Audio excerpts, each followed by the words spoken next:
So, let's do this like we began all the other classes with the, just to center ourselves and hope that the class is somewhat illuminating and at least it inspires some new questions and new ways of looking at things. Are you Sahana bhavatu sahano bhunatu saha viryam karvavahai tejasvinavati namastu ma vidvijavahai. Om Shanti Shanti Shanti. Okay. I thought that we would begin this class with just an overall summary of exactly what we've been discussing, the critical points. Chip, are you there? I am. So it has to do with the idea that from the point of view of everyone's common experience, that means everybody's, that's the claim anyway. But it's not a claim to be believed. It's a claim to be verified. It's about a fact that hasn't been taken note of. It's not something new, but a recognition of something that is already established. Now, what is that fact? It's the simple fact that in our experience, this whole universe is a phenomenon or an object to me as a subject who is conscious. That's the experience. What that means is that that subject, usually we take it as an individual conscious subject. But if you pursue it further, far enough, you come to appreciate that the subject is never changing, and that the subject is the subject to an object which is time and space and phenomena that is ceaselessly changing. That's our experience. It's based on this experience that Vedanta says, even though you are that subject always and forever, that's your experience. Nobody takes themselves to be that. I'm not the subject beyond time and space. I'm part of the phenomenon. I'm this body, mind, senses, or ego. But I'm not a subject that is independent of all of that. This teaching is to draw our attention to the fact that in experience, we are a subject to which phenomena is appearing and disappearing. That's the perspective that if you can adopt that perspective to see that that in fact is how you experience the world as a subject to which even the ego is an object, from that perspective you can understand the whole teaching of Vedanta. That there is a reality that never changes, that I am that absolute reality, that I was never born, I don't get sick, I'm not getting old, I'm not going to die. Those are all attributes of what's appearing to me.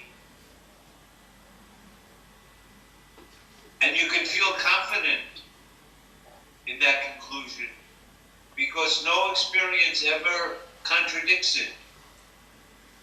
It's our continuous experience. Every other type of idea and thought comes and goes. But the subject of all the thoughts, all the ideas, all the beliefs is an ever-present awareness. That ever-present awareness is called the absolute reality because it never changes. it doesn't depend on anything for its existence. But the phenomena that's appearing in that awareness, if you examine it closely, you'll come to the conclusion that whatever appears can't exist without that consciousness being there. It has no independent existence. The object can't exist without the subject. But the reverse is not the case in experience. The object disappears. The subject knows the absence of all objects. I know when I'm aware of something, and I know when I'm not aware of anything. I am the awareness in which the objects appear and to which they disappear. This is the basis. If you can adopt that perspective, then it's not too difficult to understand the rest of the teachings of Vedanta. Why Vedanta says this truth can't be known through the senses. You can't see this subject. If you look for it through your eyes or ears or nose or skin, you'll only find an object. If you try to conceive of it, whatever you conceive of will be an object to that consciousness which can never be objectified.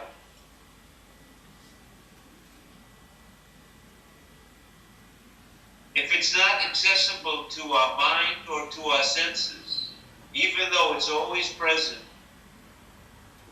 it's never hidden because it's present with whenever an object appears, it has to be there. But this fact is not taken note of by anyone. So how does this teaching point this out to the student? Since the teacher can't say, well, look at it with your eyes, nor can he give you any conception of it, because the mind can't conceive of it.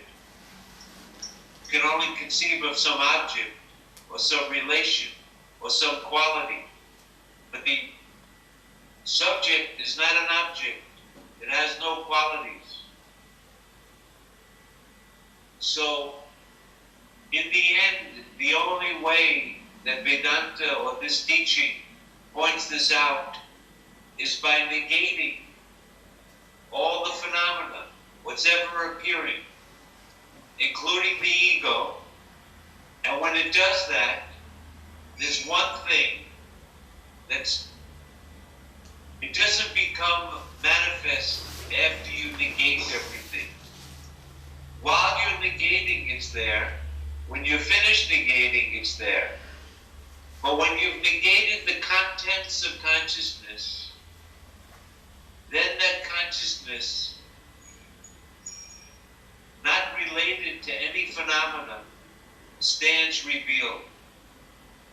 It's always revealed, but until everything that it was associated with, that subject was identified with the objects of consciousness, the body, the mind, the senses, the ego.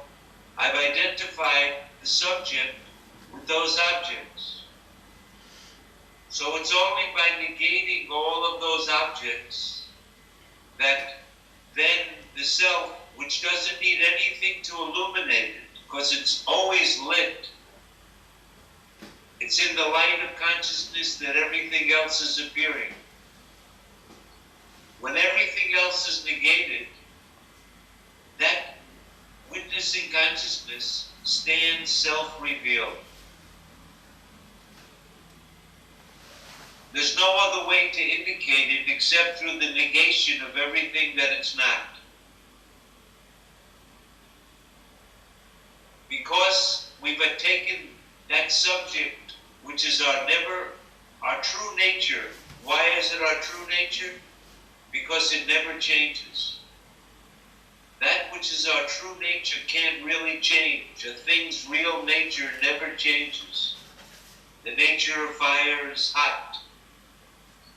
So,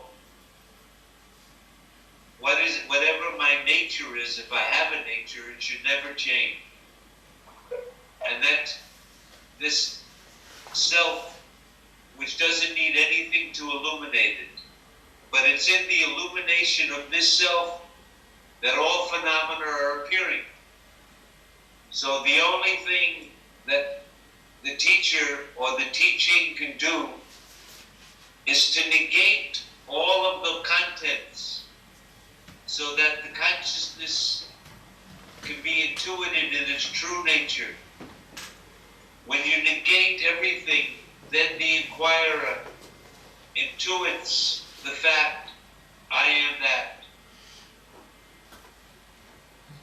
He recognizes the truth of that proposition. He validates it. That's called self-realization, in fact.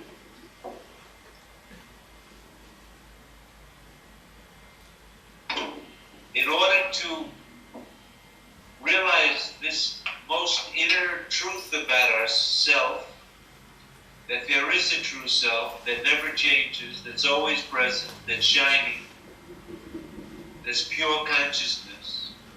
In order to validate that, there are certain requirements of the mind. The basic requirement is that the mind must become introvert. As long as the mind is out, there can be no recognition of this subject. As soon as the mind becomes introvert, then this teaching can be validated. So all of the practice really is not to become smarter or to have more intellectual discussions with yourself, but really the practice is to introvert the mind enough in order to recognize this truth about the self. This introversion of the mind, in fact, is called, excuse the expression, the spiritual journey. It's a beating back, it's a turning inward. It's a purification of the mind. It's become subtle, introvert, calm. And that mind is able to intuit this fact, able to recognize the truth of this claim when the teacher and this teaching says, you are that. You can understand the truth of it in your own experience.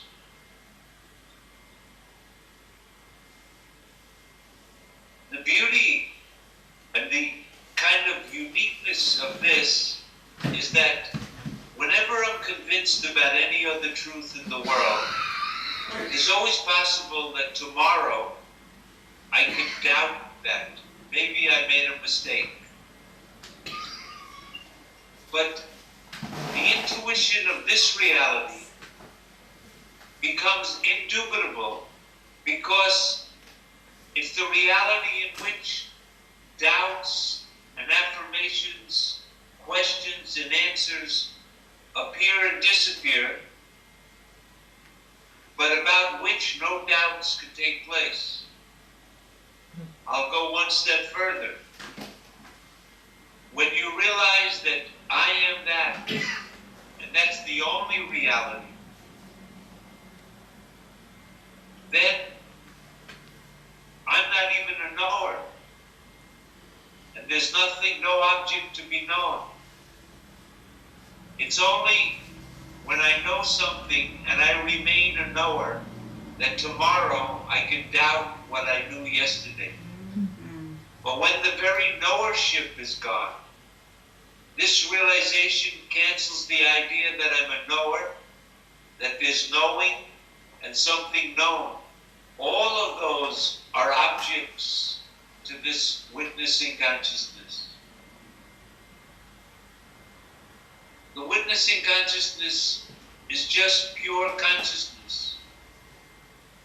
We call it the knower only in the sense that, like a light that's always shining, when something appears before it, we say it illuminates the object. But no activity is taking place in the light. No action of knowing. It's just pure light. The self, in fact, is just pure consciousness. It's not a knower. We call it the witness or the knower of everything, only in relation to the phenomena. But in fact, it doesn't do the act of knowing. Unlike the empirical knower, who has to use his senses and his mind and then comes to some conclusion, this knowing is the very nature of the self.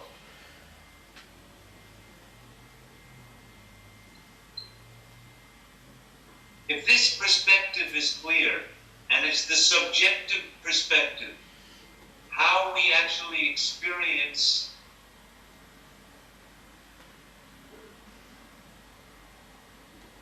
whatever's experienced. And what I mean by that is, Vedanta has a unique methodology in the sense that it wants to point out that you as the witness, you're not just the witness of your own thoughts and perceptions, an individual witness.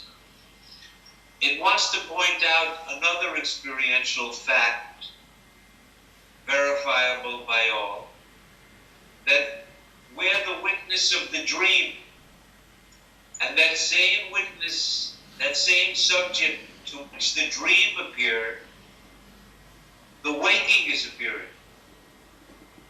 Once we take that perspective, now we can see that the witness is not an individual, but it's the unchanging reality in which appearances are coming and going,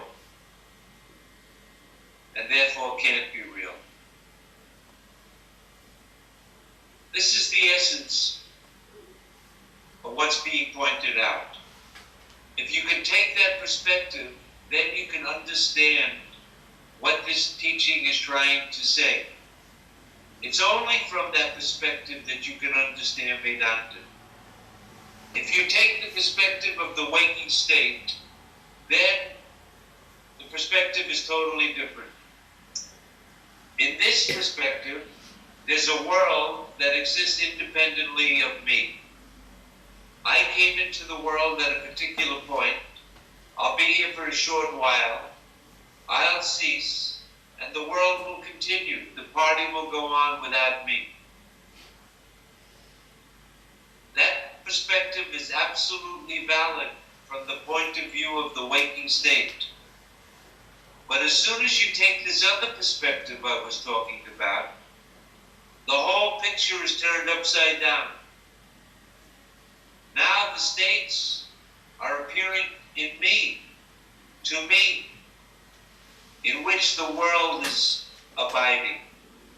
That the dream world was appearing to me in the dream state. That the waking world was appearing to me in my waking state. But I'm different than both of those states. Then you can see the universal character of the witness, the oneness of the witness, the purity of the witness, the unattachedness of the witness, as its very nature, always pure, always awake. It never goes to sleep. It never wakes up. It's not in time. It has no parts. You can't objectify it. The seer of seeing, the knower of knowing, can't be known. The subject can't be objectified. But it doesn't have to be, because it's the one thing that is self-lit. Everything shines in its light. but it doesn't need another light to make it known. This is the subjective experience of it. It's not a mystical experience. It's everyone's common experience that has to be recognized. The whole purpose of this teaching is to introvert the mind so that you, the inquirer, could recognize what is being pointed out here. Now let me say a few things about this. What I'm trying to relate in these classes is a teaching that's been around in India from ancient times. Everybody is free to examine it, to put it up to critical inquiry, not to be accepted as like a religious belief. It's not to be accepted on the authority because it's somehow a divinely revealed thing, nor is it to be accepted because some person claims that he had a mystical experience that we haven't had and he knows the truth about this stuff. If that was the case, then it would just be a dogmatic teaching. The reason this teaching is appealing is because it claims that everybody, including you sitting there in East Hampton now, if you introvert your mind, the truth that there's a subject that's illuminating everything that's appearing to you can either be falsified or validated to you. If you validate it and say, yes, that is my experience, then that's a recognition of something you didn't recognize before hearing this teaching.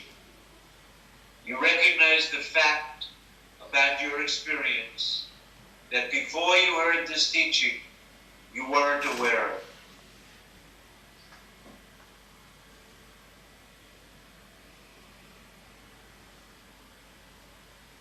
This is the whole crux of the thing, the idea that you're a witnessing consciousness, that that's your experience, and that no amount of reasoning can refute that, because all reasoning takes place and can only breathe in the light of that consciousness.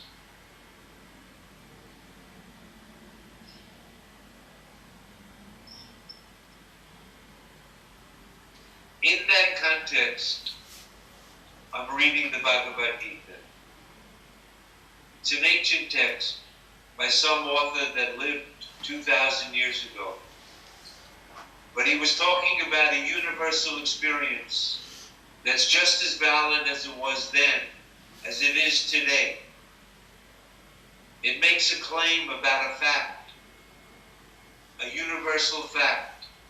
And that fact is still relevant today. The Bhagavad Gita is written in a time that has cultural overpinnings, that has a worldview in which this teaching is embedded. The trick of the Gita is to see the philosophical content and to take it out of its time and place and unexamined assumptions, and to see what is left once we take the Hinduism, the cultural milieu in which this teaching was taking place. Is there some universal teaching here that has nothing to do with culture? That is a universal teaching for all human beings. And if while I was talking for a moment, you kind of got the idea what I was talking about, then that's the idea that those guys 2,000 years ago was having. It's nothing, that's it. They were appealing to that intuition that they had into them. They made it as though they presented it in this way. This knowledge about the witness in every being, the one true self that abides in all beings, they made it that it couldn't be known through the senses or the mind. So there had to be another method to make it known, even though it's always shining and self-revealed. Nobody is taking note of it. We're all ignorant of this. So when this teaching took place, it took the form of a revelation. When a person turns the mind in and then recognizes, I am the witness in consciousness, which is the unchanging reality.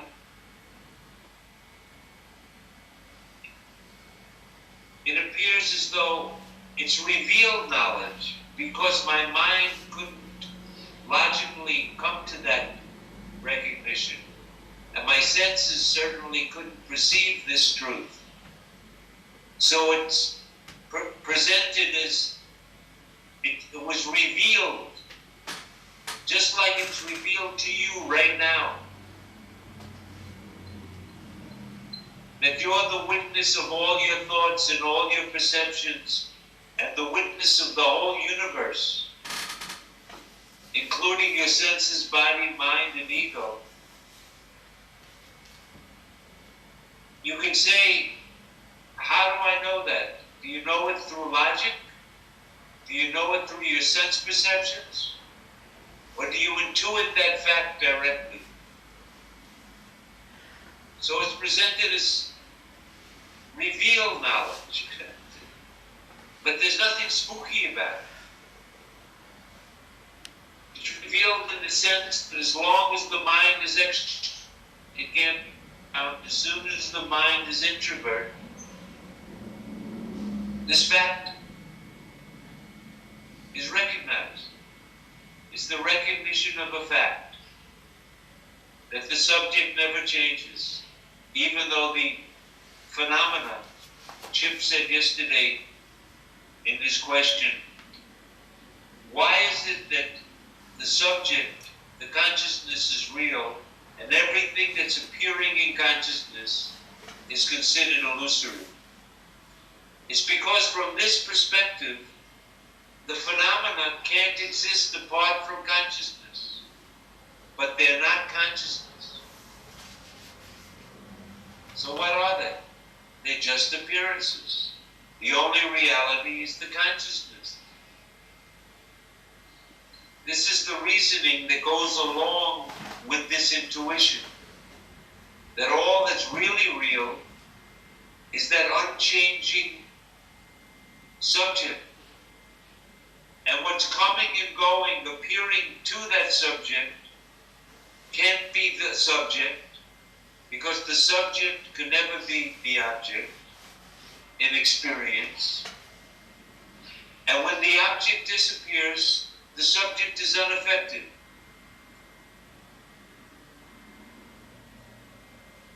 And if anybody that's listening to this there in East Hampton has any idea what I'm talking about, the only way they were able to do it was for they themselves to introvert for a moment and take the position of the subject in themselves and to objectify what's ever appearing, to make it an object. When we do this, then even the I sense, I am fact, I am thin, this idea becomes an object. It can't be you. It doesn't continue. It's always changing. That idea sometimes disappears. Sometimes it appears. To who? To the self that never appears and disappears. This is the ancient teaching of Vedanta. It was an idea that they say, since that witnessing consciousness consciousness is always there, has been the always reality. That it was merely revealed to these people, but they didn't make it up with their own minds. It was revealed to their minds, but their minds didn't, through logic or reasoning, come up with this understanding. It's a unique type of intuition. You intuit the truth that you're a subject and not an object. And then you see, is there anything that contradicts that intuition? Is there any time when I'm not a subject? And this type of inner examination is what's required. Most of us are too busy for this. We have to make money. We want to enjoy the world. There's so many things that are attracting us. So in our busy world, we don't have much time for this. Nor do we think that there'll be much benefit to us because of it. But the teaching says that recognizing this fact is a great benefit. Because when we no longer identify with the ego and the body and the mind and the senses, we recognize ourselves as immortal. We recognize ourselves as timeless, unchanging, free from desires, no sense of limitation. So if this type of perspective catches our interest, and we want to delve deeper into it, is it really true? Is there something to it? The only way is this mind turning towards in that direction. So, in that context, if you see that the whole Gita teaching that Arjuna, you got to purify your mind if you want to know who you really are, that you're the witness, the Kshatranya. He's going to teach him in the 13th chapter. You're the witness in consciousness. And this body, mind, senses, and egos are all an object to you. That's the first part of the teaching. And then he says, that witness in you, as though it were an individual witness, is really, in its true nature, me, the infinite consciousness. There's no difference. The true nature of that witness in you is me. Kshatranya chapi mam vidi. Know that that witness in you is me. Me here means your true self.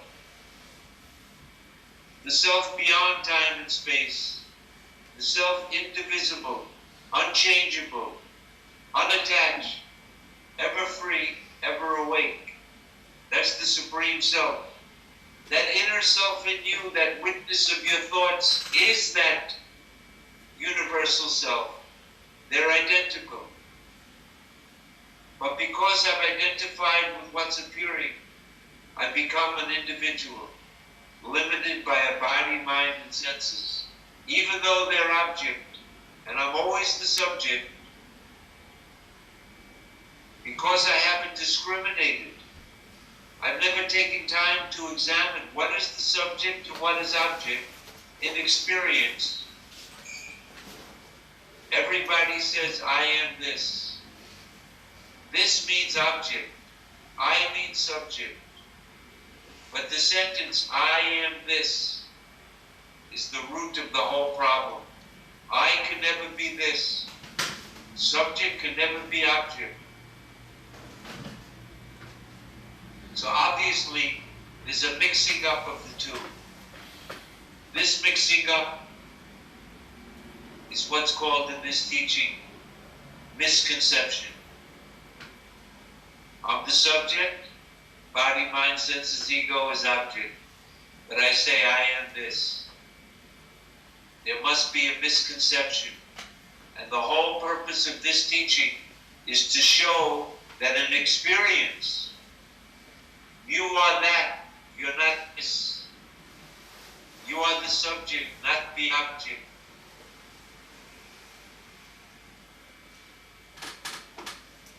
That's the first step.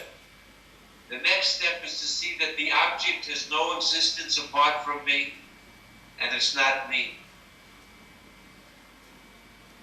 It's not me, but it's not a second thing other than me.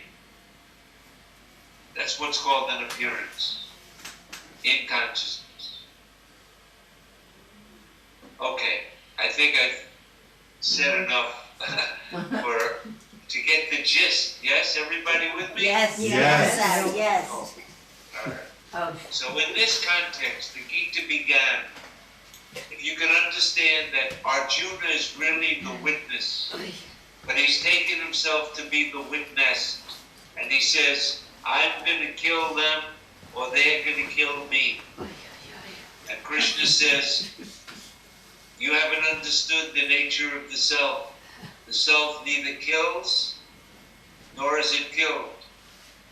He's talking about that witnessing consciousness, which is the only reality. He's teaching him the true nature of the self. That witness, he says, there never was a time when you were not, to Arjuna.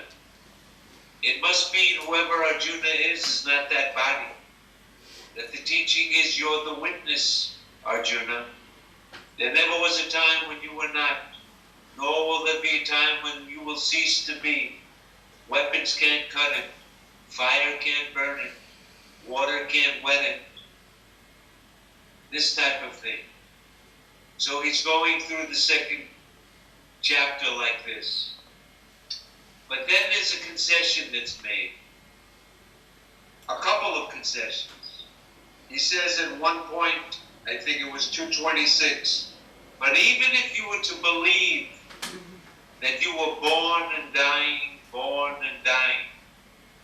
even if you were to believe incorrectly, because the witness is never born and never dies, but even if you were to think like that, you still shouldn't grieve. In other words, the idea that the self at least is not the body, that it's related to the body, and that it won't be extinguished when the body is extinguished, is a halfway house for ignorant people to teach them that the self is different than the body. The idea that the self has taken the body, can leave the body, take another body, at least gives us the idea that the self is not the body. But it hasn't taught the truth of the self, which is never born and never dies. So there's two ideas. A halfway house idea that's taught in the Gita merely for the purpose of teaching ignorant people. Because even though I'm the witness, which never does anything, I'm free from all activity. I'm not in time. I never do anything. But everybody who's identified with this body, mind, and senses and ego, and the identification is absolutely thick. When we're in that situation, then we all take ourselves to be agents of action. It is on this presumption that I'm an agent that the Bhagavad Gita begins to teach that you're an agent doing actions, wanting to enjoy the results. That idea about the self, which is false, is accepted for the purpose of teaching, because everyone thinks I'm a doer. I'm doing so many things, and I'm experiencing the results of those activities. Based on that common idea, the Gita is teaching that, okay, you're a doer, but here's what I'm going to suggest. Instead of having your idea on the result of that activity, which will be a problem for you, there's another way of doing the activity, which is, I have no concern for the fruit. What will come will come. And I know something will come. But my attitude has changed. Now I'm interested in that witnessing consciousness, which is considered to be the unchanging reality. My mind is now concerned about that, and I'm going to do my activities without the desire for the fruit. That's the very first step. That extrovert mind that's out wanting to get the enjoyment of the effort that we put in order to, as a first step, because I told you the whole spiritual journey is turning back to that. So Arjuna is instructed, he says, like any teacher of Vedanta has to say, get your mind off of the extrovert outside fruit and get your mind orientated towards that. Now in Vedanta and in the Bhagavad Gita, that is called the Supreme Reality. It's also called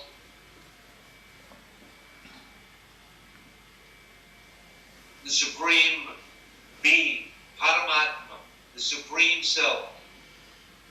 Because as long as I'm identified with this body, mind, and senses, then I'm an individual self. Compared to that individual self, the witness is the Supreme Self. So now we have this business going on. The individual self that was interested in enjoying the fruits of his action is instructed, stop being so interested in the fruits and get interested in that Supreme Being in which everything is appearing and disappearing. The beginning of spiritual life is losing our interest in the outside and turning in. So this recommendation to Arjuna, do your duty, but don't worry about the fruit. Don't be attached to the fruit, and orientate your mind to that Supreme Being that dwells in your own mind, that witnessing consciousness that dwells in every thought. Start turning your attention to that. Start thinking about that. Start reading about that. Start seeing that is a fact. That's the beginning. That's called karma yoga. You're now becoming a yogi. Why? Because unlike other people whose minds are yoked to the result, your mind is getting yoked to that inner light. You become a yogi, a karma yogi. So, if we can understand the practical application of this teaching, that it's merely to introvert the mind, and that all the teachings and all the practices ultimately are to make the mind introvert. Because in fact, as soon as the mind is introvert, this type of teaching becomes very understandable. There's nothing so near, so obvious, so close as your own self. As long as the mind is out and extrovert, there's nothing so far away, so undiscoverable, so remote as this witnessing consciousness. That's the rationale for spiritual practice.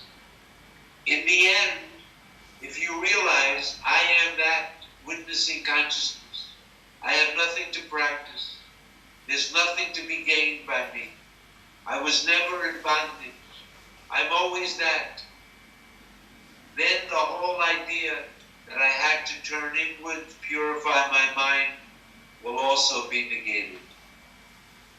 But as long as I take myself to be a doer, and everybody in the room there absolutely feels like that, they all came to the class today, so they had to do a certain thing. And probably they're thinking they may get some result out of this teaching that'll be of some benefit to them. That I, the doer, who we think we are, is still there in Karma Yoga, the first step of it. There's actually a step before this. The first step is to do, the recommendation is to actually be active. Don't just sit around and do nothing. You must engage in life. The Gita doesn't say to retreat, but you have to do it with a different attitude. And that attitude, which will come up if we ever get to the text, is losing our interest in the results of our actions and turning our minds towards that. Let me say one other thing. When the mind becomes pure through this practice, when it's no longer running after the fruits to enjoy, that mind is then said to me, and you can see if it makes any sense to you, that when the mind is no longer concerned with the results of the actions, that mind that's now turned towards the witness, that supreme self that abides inside of you,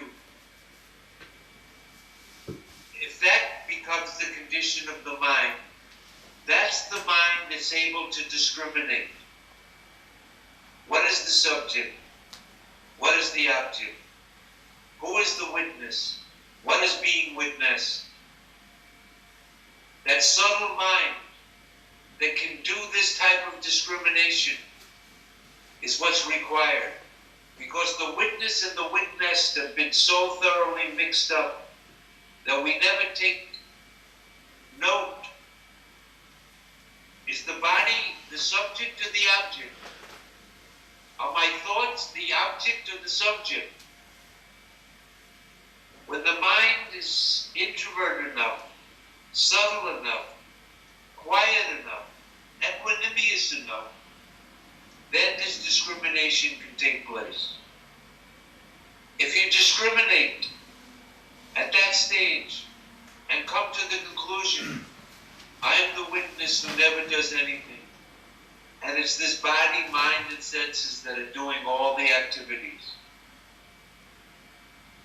then you can go to the next stage of Karma Yoga, which is, even though everything is going on, I do nothing.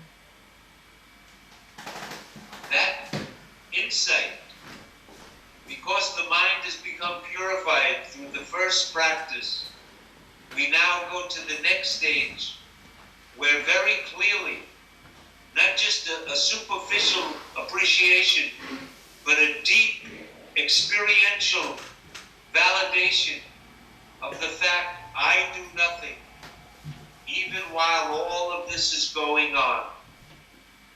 Krishna is going to say in the 4th chapter, Karmaniya karma yaha pashet. He who sees no action in the action, he gets freed from the action. While the actions are going on, he sees the witness that's unattached and doing nothing. I do nothing in the action. That's called real renunciation. Renunciation doesn't mean hiding away in a cave. It's when you can renounce the idea that I act, that I'm a doer, to see the fact that I do nothing. I'm the changeless witness. There's two famous verses in the Gita. One says, Guna guneshu anavartante, na kimchit karomi. That it's nature. This body is nothing but nature. In the old days, they called it gunas, the qualities of nature. That this body is nothing but nature, and it's operating on nature. Gunas are operating on the gunas, but the witness, I do nothing. That discrimination between the activity and the witness of the activity, that's the person who can say, I do nothing. That's called sannyasa, renunciation of action. It has nothing to do with sitting still and not doing anything.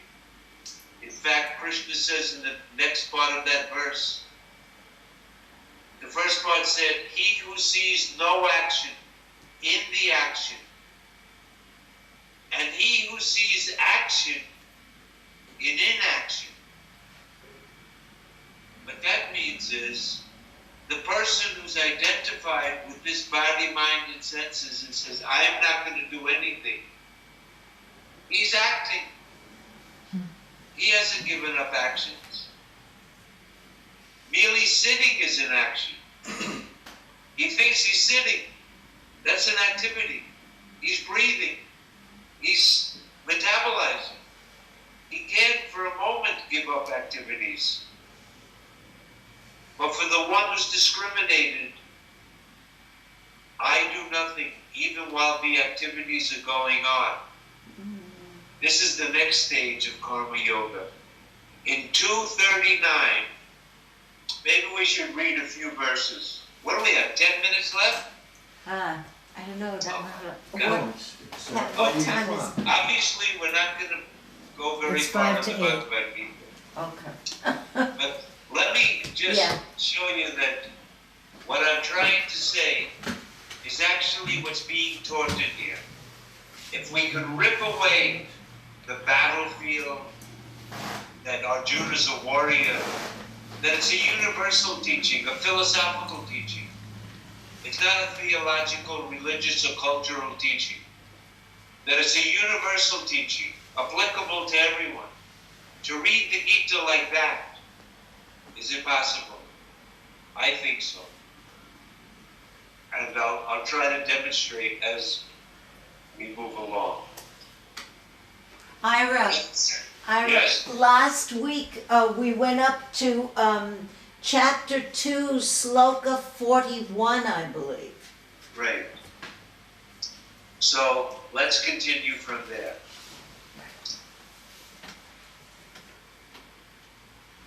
So in 41, Krishna tells him, this type of yoga, in order to be successful at it, you have to be kind of one-pointed.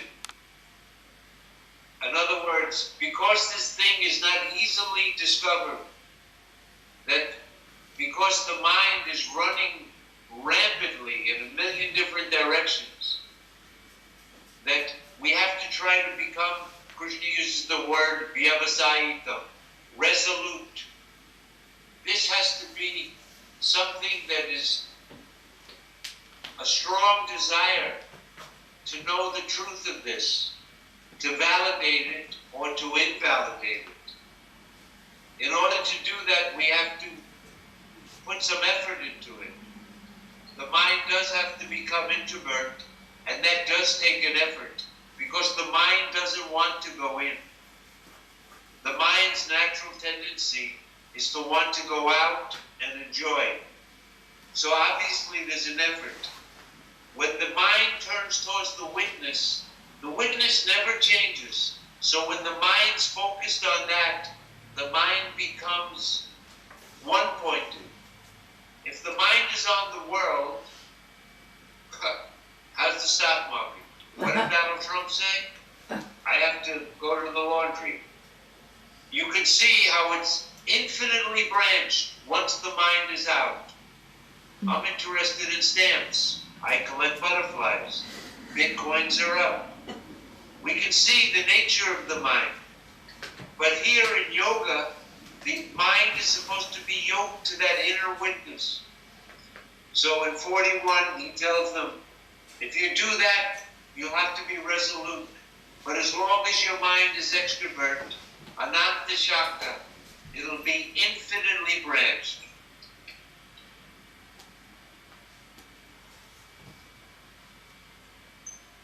Very fascinating verse 42.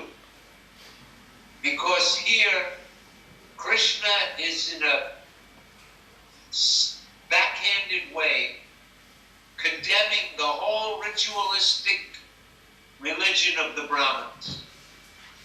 In those days, the priests were the guys that you had to go to, and they would perform different rituals, and people believed in the efficacy of these rituals, and that the priests were promising the people, if you kill 100 horses, if you sacrifice 10 goats, and I say these mantras, you will get a reward.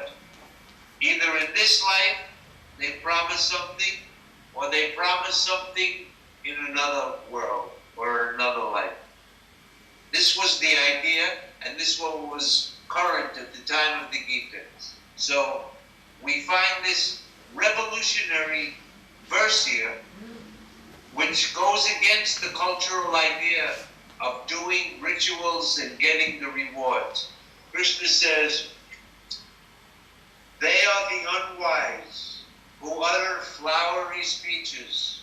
Oh, you'll go to heaven.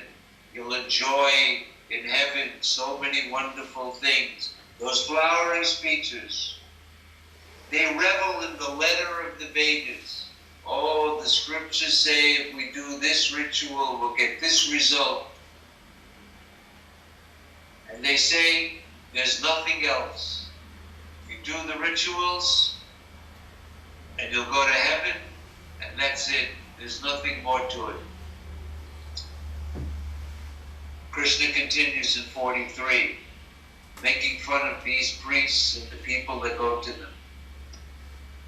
Desire-ridden, heaven-bent, they utter words which lead to births and actions replete with complicated rites that yield temporary enjoyments and power. This is what people want. The idea is that even if these so-called rituals are efficacious, the result of them can't be permanent.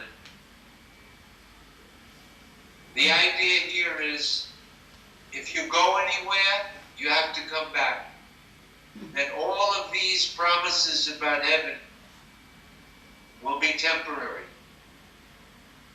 These are flowery speeches, but they won't bring you what you really want. It's a condemnation of the ritualistic religion of the Brahmins.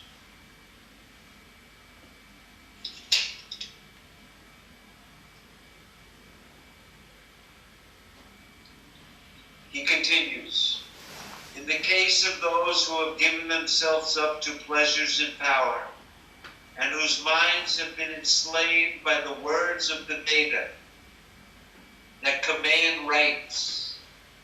You must do this right. You should not do this. Every full moon you have to do this. When a baby is born, you must perform this rite, or this will happen. All of this business, for these people, there is no chance of the resolute mind addressing itself to concentration. These people have their mind on heaven, and they're going to do works and try to get some result. That's the extrovert mind. But in this teaching, they're not resolute, because the resolute mind is turned towards the witness. They care nothing about In fact, the candidate for this type of teaching is said that he's lost not only all interest in temporary happiness in this world, he says, even if there is such a thing as another world, even if I have no interest in it. That's his condition. I only want to know the truth of myself. That resolute mind. But the mind that's carried away by the speeches of rituals and results and other lives and other places, all of that is being condemned here. And he finishes up, the scope of the Vedas, that means the scriptures of the Hindus, embraces the threefold forces of nature. They're only in the world. They talk about going to this world and enjoying this and coming back from this. And they're all within the world. But Arjuna, you should realize that reality which is beyond the gunas, the witness of the gunas, that transcendental reality which is always present. That's what you should realize. That which is guna atita, that the gunas that are appearing and disappearing in that consciousness, that's what you should realize. Don't get involved with the gunas. Realize that which is beyond the qualities. Go beyond these three forces. You'll be able then to rise beyond duality. When you realize the self in which duality is appearing and disappearing, that witnessing consciousness, that's the way to go beyond duality. To see that I've always been beyond duality. That duality never touches me. It's an appearance. It can't touch me or affect me at all. This is what the advice is. And then Krishna says, for a knower of that reality is called in Vedanta Brahman. The witness in you is really the absolute reality, Brahman. So Brahman and the witnessing consciousness is synonyms. That witness in you is the absolute Brahman. So, if you've realized that, here's what Krishna says, for a knower of Brahman who has realized the ultimate truth, there is as much profit from all the Vedas as there is profit from reservoirs, from a well, when there's an all-inundating flood. What Krishna is saying here is that if you were to turn away from those promises about rituals and their results, and you were to turn the mind in and realize, yes, I am the witnessing consciousness. If you were to know that, then to that knower, the Vedas would have as much value as a well when you're in the midst of a whole flood. In other words, the analogy is they're of no value. Right. You have no interest in any of it. The whole thing has been dismissed. They become valuelessness. So here, there's actually a condemnation of the ritualistic religion of the Brahmins, and that it'll only take your mind out. This flowery speech of doing pujas and sacrifices, the Gita says that is not for a seeker of truth. It'll only make you extrovert. Let's do this. It's 8:05. Yeah. we'll leave it at that. What I wanted to get to is the end of this chapter is a very beautiful section from 54 to 72. Yes. Which describes the nature of someone, according to the Gita. What is the nature of someone who's realized this truth? And then we can understand better why there's a condemnation of doing rituals, etc. Let's do this, if you still have patience. 5 minutes. If anybody has any question, let's see if we can answer 1 or 2 questions. Well, Ira, I would just like to clarify something. Yes. Okay, so you say before, when the witnessing consciousness is witness to the waking state, the witnessing consciousness is witness to the dream state. The witnessing consciousness is witness to no state in deep sleep. That witnessing consciousness is not personal.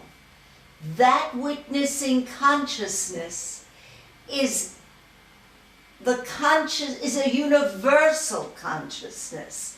Therefore, even though one thinks and feels that when I go to sleep, the whole world is still continuing, and when I die, people still live on, because that's all our experience. But if we look... That's not our experience. Wait a minute, wait. That's what we believe. That's what we believe. That's what we believe. And when I'm gone, the world will That's right. That's what we believe. But that's what we believe only because we've identified as this individual, this body-mind, this ego. That's appearing either in your waking state or in your dream the dream state, or in no. So, but once there is this realization, and when you spoke tonight, it was seen that once there is this realization,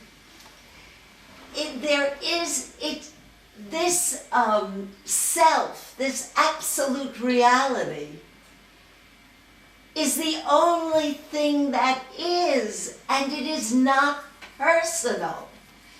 So it's being able to differentiate that. You see, the conditioning is so strong that it's personal. Well, to take that perspective that you're the witness of waking and dream, Right. and that whatever appears in those states, you're the witness of that too. Yes. And you're the witness of the absence of those. Correct. To call that deep sleep the absence of waking and dream is only to do so from the point of view of waking. Okay, yes, okay. When they both disappear, you don't go to sleep. When the waking state appears, you don't wake up. It's like a light that's always on, to which the appearances appear or disappear. Your light doesn't go out when the object disappears. So you're never asleep. You meaning the ultimate reality, Yes. not the ego you. Of course. Okay, well, it's Once just... we throw the ego as an object that's appearing either in the waking or dream to you, if you can take that perspective, then the whole Vedanta That's right, becomes clear. That's as long right. as you're an ego in the waking state, right. then the whole perspective is totally different. Then it is, as you say, it's like upside down. It's a whole different perspective. And so the question then becomes, which is the correct perspective? I'm really an ego that exists in a waking world, in the waking state, and when that ego's gone, that waking world continues. Or is the truth of the experience When the waking state appears, it appears with the waking world. As soon as the dream state appears to me, that other appearance is gone. And now I'm aware of another dream world. And when they both disappear, I'm unaffected. That type of seeing it from the inside, yes? Yes. Is the perspective that the whole thing is based on. If you're able to take that perspective, then Vedanta becomes not a mystery. And the whole teaching, you're going to see that whether it's in the Gita or the Upanishads or somebody trying to teach this, this is exactly, everybody has to do the same thing. And in the end, they'll have to negate the whole thing. And Krishna will do that later on. And you'll understand that nobody realized the self.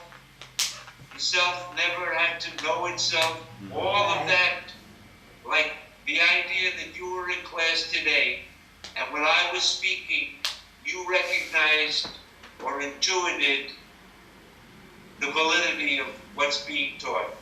Right. That whole thing can't be really true. If only the self is the only reality, That's right. then nobody ever recognized it.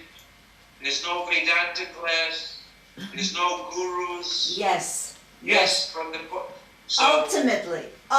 more about that this whole spiritual thing about karma yoga, purifying your mind, is not the ultimate truth of Vedanta. But it starts at a particular point, our point of view, that I am a doer, and I am suffering, and I want to be happy, and I don't want to die. Taking all of those as a starting point, this is where Vedanta, the teaching begins. Oh, your mind is extrovert, you must turn it in and purify it. But when you realize the truth, you realize I never had any ignorance. I didn't have to turn any mind inwards. Nobody ever realized the self. All of that was false. Something to think about.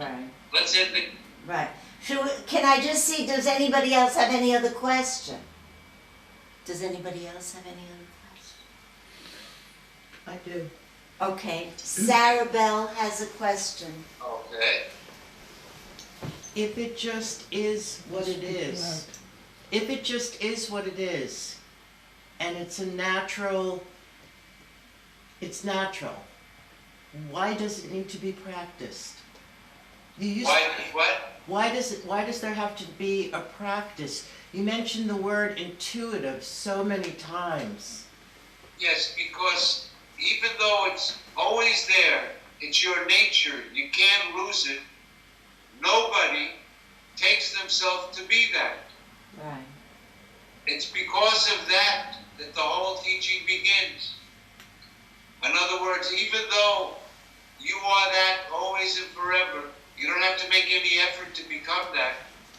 Nobody takes themselves to be that. Everybody thinks I'm an individual born in a world. But as soon as you take the perspective that the states are appearing to who, then you come to recognize I'm not in the states. The states are objects to me. It's not until somebody points that out to you, because you had no way of knowing this. You only had your senses in your mind, and they can't know this. But as soon as it's pointed out, we can intuit the truth of it. This is all within the idea that there are people that don't know it and people intuit it. But once it's known, then there's no more duality. So then there's no talk about, I had to know it, why didn't I know it, how could we know it? All of that is gone.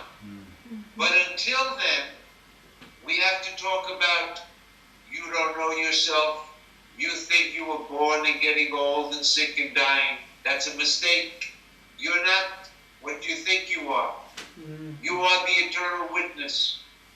If you can then take that perspective after hearing the teaching, then all of a sudden, like Evelyn said, the whole picture changes. Instead of being in the world is appearing to you in your waking state.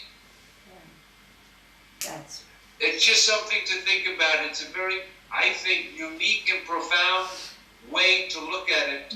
And once you adopt that perspective, you can see that the self is universal, that there's only one self, and that self never changes. And that's why it's called the only reality. There's no effort to become that, but there's an effort to remove our ignorance of thinking that I'm not that. I think that's enough for today. You can all think about it. I'd like to hear more objections to what I'm saying. Actually, Ira, can I just say one more thing real quick? It's Chip. It'll It's Chip. take just 1 second. So you said nobody takes themselves to be that, which this eternal self. But doesn't Krishna take himself to be that? And isn't that why he's here to impart that perspective? So the universal experience is I am this. Everyone has that idea. So whoever wrote this book, he's personifying the witness as a person, calling it Krishna. The writer of the book has made that witnessing consciousness into Krishna. That Krishna is the witnessing consciousness. This is what the author is writing. So that Krishna, who's the all-knowing, ever-present, all-pervading consciousness, that's Krishna. He's personified teaching Arjuna.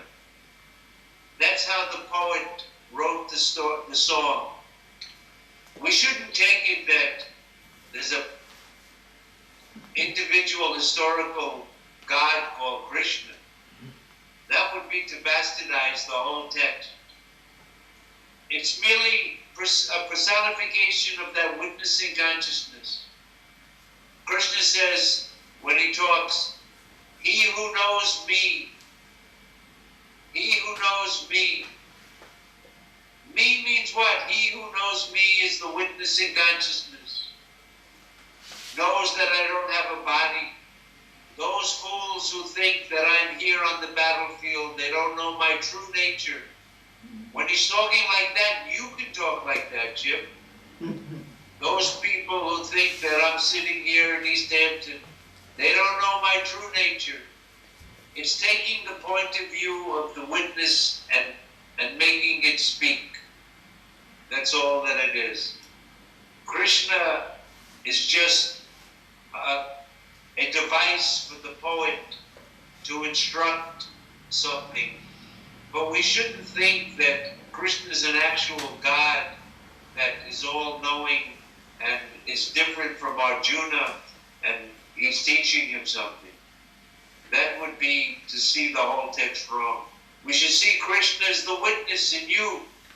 That the real Krishna is that witness in you. That's who he says he is. He says, I am the witness in all beings. In another place he says, I am the self in all beings. I am the light that shines, lighting up all the thoughts in all beings. That light is my light. I am the universal light that's everywhere, that you can never negate. You can't think it away. So you can imagine how any poet that's familiar with this teaching could write a story about Krishna the witness and the individual Arjuna being instructed by him. Of course, we shouldn't take that literally. We'll think about it more next class. Okay. I want to present the Gita not as a theological text, but a philosophical text that makes philosophical claims that we either validate or reject as fallacious. Philosophy has to stand on facts. facts that are demonstrated by experience that's valid, just like science. Any claim of science has to be empirically validatable by anyone. Science says water boils at 212. Because it's science, anybody can do that experiment and validate the truth of that claim. Vedanta makes a claim about a fact. You're the witness of your thoughts. You've never taken note of that fact, but that's a fact. What do you make of that fact? You're the witness of your states. Is that a fact? If it is, what do you make of that fact? We reason on the facts of experience, just like empiricism, and then come to a conclusion. But you can't make up facts, and you can't just have faith in the facts. They have to be statements of my own experience, just like fire is hot. If we base it on that, then we can be confident that this is not theology. Either it is based on experience and it's in accordance with my experience, then it becomes something different than theology. Now somebody can say, that's not my experience, or even though it's my experience, I want to interpret that experience differently. Now let's have a discussion. Mm-hmm. It's open to discussion. That's the beauty of Vedanta. Nobody's asking you to believe it. Because even if you believed it, it wouldn't do you any good. You'd have to validate it anyway. So we can discuss the presuppositions. Is it something that we can doubt that I'm the witness? It's an interesting question. So these are the things we can discuss. I appreciate the fact that you guys can sit here and be involved in a discussion like this, because few people have the time and the patience and the interest. So thank you for sitting through this.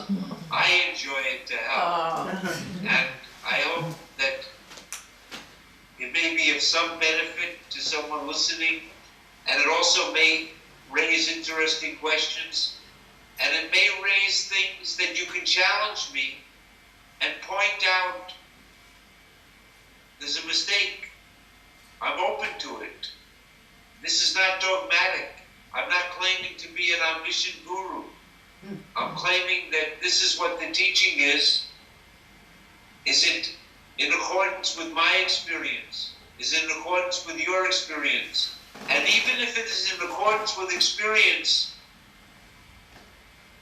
what we take from that experience, that I'm the ever-changing, unchanging reality, is that a valid conclusion? We'll discuss it more next class. Thank you. Thank you. Thank you. Oh,